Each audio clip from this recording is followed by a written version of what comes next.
Imagine Oracle Arena's roar distilled into a single heartbeat. Now imagine it silenced by the weight of a truth so raw, it threatens to crack the very foundation of Warriors lore. Welcome back to Warriors News Fan Report, where raw truths collide with splash-era passion. Smash that like button, subscribe, and ring the bell so your heart never misses a beat.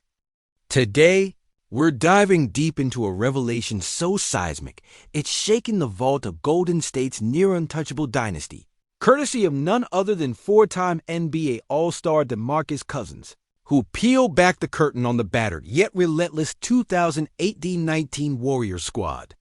You remember that season, right?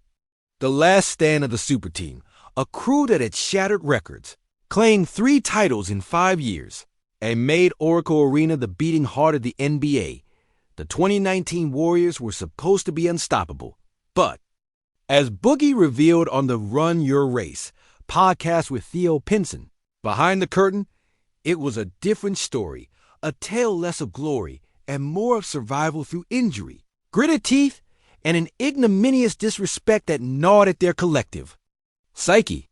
Cousins, returning from a gruesome Achilles rupture sustained in New Orleans, suited up for just 30 games that season, but in that limited window, he stood as a pivotal force, 16.3 points per game, 8.2 rebounds in roughly 25 minutes, the embodiment of perseverance trying to glue together a team mortally wounded by fate. And yes, despite the rot beneath, Golden State marched on Western Conference champions for a 5th straight year, Pacific Division Kings, and once again first in the West, carving their 5th consecutive NBA Finals appearance. But here's the bombshell. Cousins described a team so dominant on paper, yet so beleaguered by injuries that even their former coach Steve Kerr was stunned by the optics it projected. It was so bad. Bro, Steve used to be like, "Man, y'all are being disrespectful." Think about that. The Warriors, with Curry slicing through defenses like a heat-seeking missile, Clay's catch-and-shoot precision, Draymond Green's defensive tenacity, and the fresh infusion of Cousins himself, were seemingly demoralized not by opponents, but by their own presence on the court as the clock ticked down to pregame warm-ups. We showing up. We coming out. We are doing our job every night. It was just the look of it, this ***, getting a little disrespectful. Would you confess? That statement isn't just a glimpse behind the scenes. It's a seismic shaking of the narrative that paints this Warriors team as invincible. What does that mean for a roster once so undefeated it redefined basketball excellence? Could those visuals 6 minutes left on the clock in a team, already showing battle fatigue before even stepping on the court, be the silent fracture that scholars of the game will one day identify as the beginning of the end? The whispers of front office turmoil, the financial juggernaut pouring millions into keeping this roster together, and the mounting pressure to keep the dynasty alive amid not just the physical toll, but the psychological shred of respect slippage, it all converges into a perfect storm. Was the addition of Cousins more of a gamble than a guarantee? A bid to patch holes left by relentless injuries that mercilessly swept through the squad in their final Warrior days? What about the impact on younger stars like Jonathan Kuminga or Moses Moody, who were on the periphery then, watching legends like Curry and Thompson battle, but sensing a shift beneath the surface? This revelation forces us to ask, was the 2019 Warriors team still the unstoppable force they appeared to be? Or was it a wounded giant fighting not only rivals, but the eroding respect of fans and opposing teams alike? Could this disrespect have been the seed of doubt that fractured the Warriors' ironclad confidence, a secret weight carried in their hearts even as they clinched victories? It's a raw, unfiltered reality. The Warriors were champions not just on talent and strategy, but on pure grit and resilience against an invisible enemy, the creeping shadow of injury and waning esteem. Imagine steeling your resolve to perform nightly when even your own coach senses the team's energy slipping, when your own warm-up routine becomes a portrait of exhaustion more than preparation. This was not the green light golden juggernaut of 2015-2016 breaking records with insatiable hunger. It was a team weathering a storm it never saw coming, caught between legacy and the unraveling threads of human limits.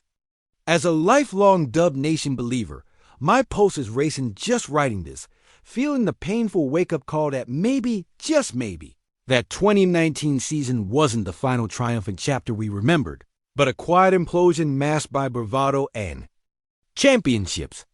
But is this the spark that reignites our dynasty or the crack that fractures our legacy? Drop your unfiltered takes in the comments. I'll be right there, heart in hand. If your blood just started boiling imagining Steph Curry lighting up the court like a one-man fireworks show, slam that keyboard and drop your wildest theories below, because Dub Nation, things just got messier than a last-second three in a playoff thriller. Now, let's rip the Band-Aid off this saga that's got us questioning everything we thought we knew about the twilight of the Warriors dynasty. Because here's the burner.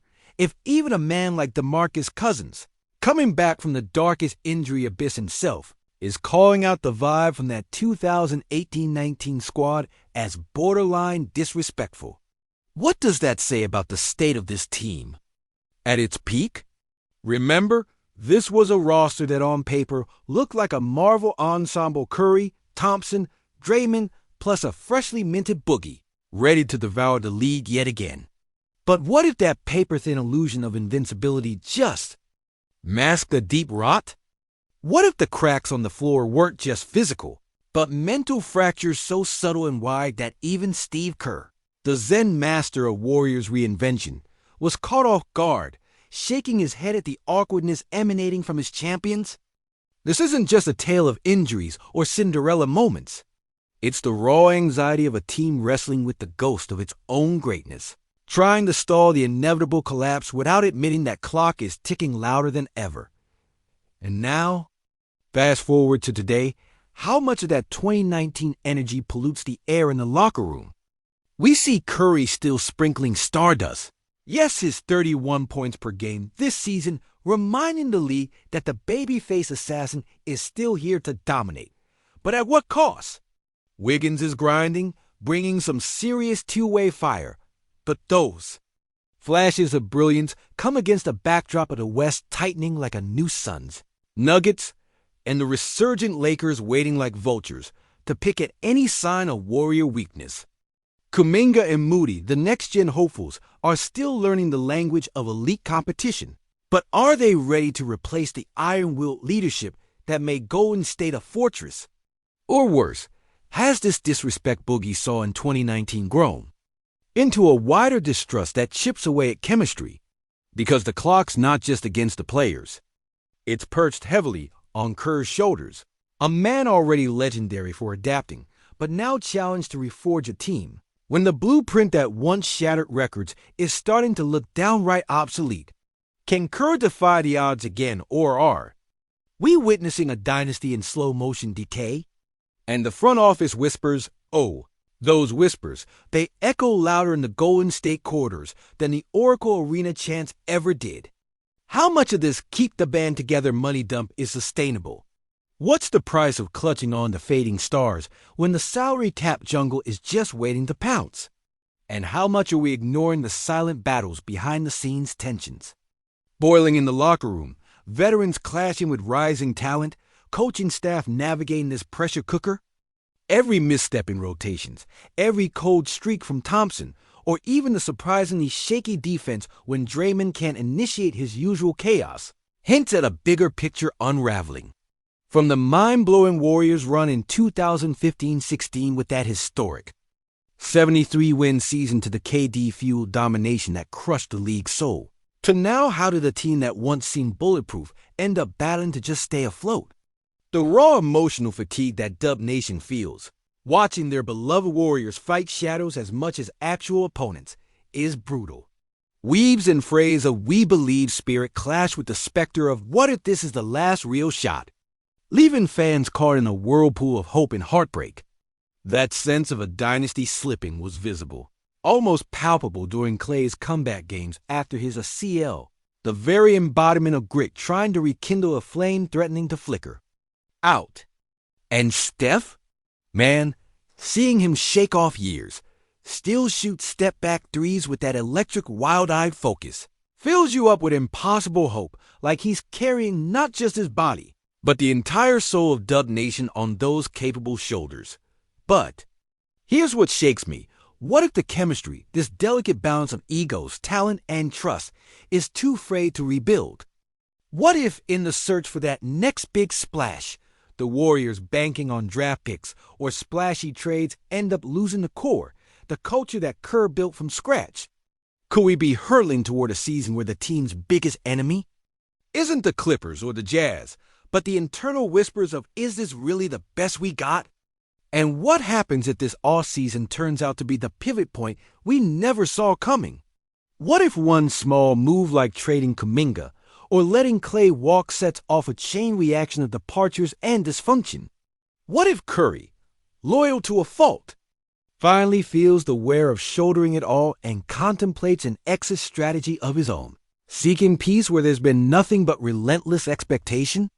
What if the heart of this franchise isn't the arena or the banners, but the soul of one man who might one day wake up and decide his story needs a quieter ending?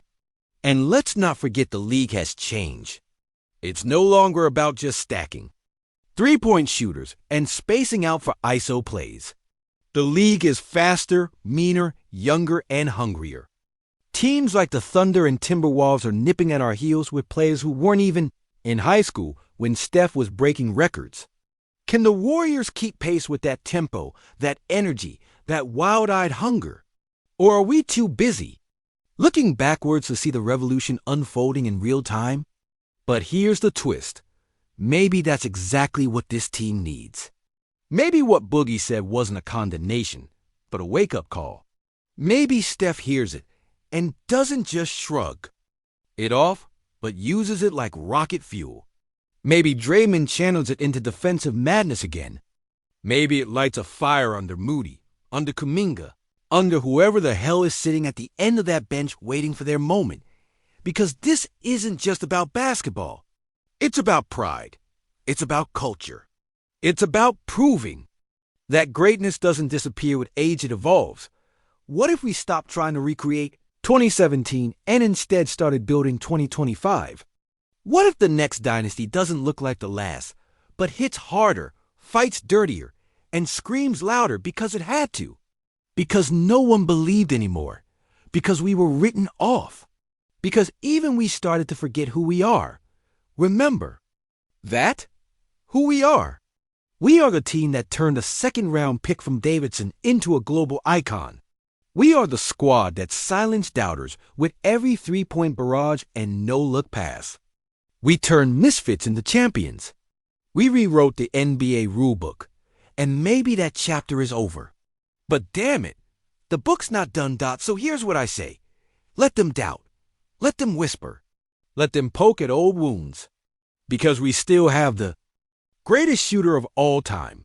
We still have the heart of a lion in Draymond. We still have the will to fight.